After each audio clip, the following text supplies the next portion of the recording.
Ilang oras bago naglandfall si Bagyong Odette sa Carcar City, Cebu. Ganito na ang lakas ng hangin na dala nito sa Cebu.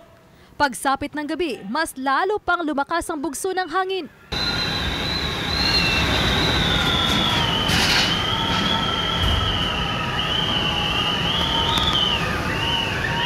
Pagkatapos ng ilang oras na pananalasa, ito na ang pinsala na dala ng bagyo. Bumigay ang Tree of Hope na itinayo sa sentro ng lungsod ng Cebu. Mga puno sa Jones Avenue ay nabuwal din.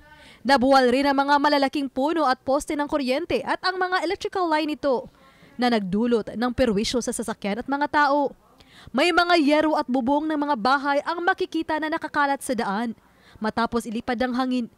Karamihan sa mga bahay sa lungsod ng Cebu, malaki man o maliit, ay nabaklas sa mga bubong.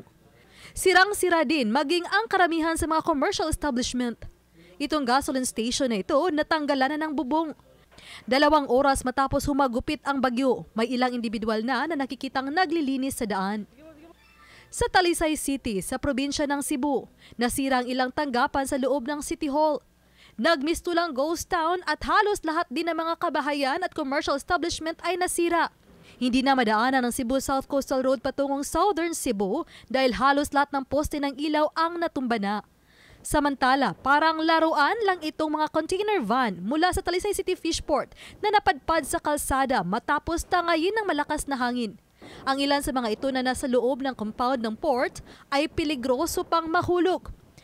4 na sasakyang pandagat, 1 barko at 3 tugboat naman ang sumadsad sa seaside ng South Road Properties. Ayon sa mga trabahador malapit sa lugar, ang malalaking alon ang tumangay sa mga barko hanggang sumadsad sa Pampang. Ako si Famary Dumabuk para sa GMA Regional TV.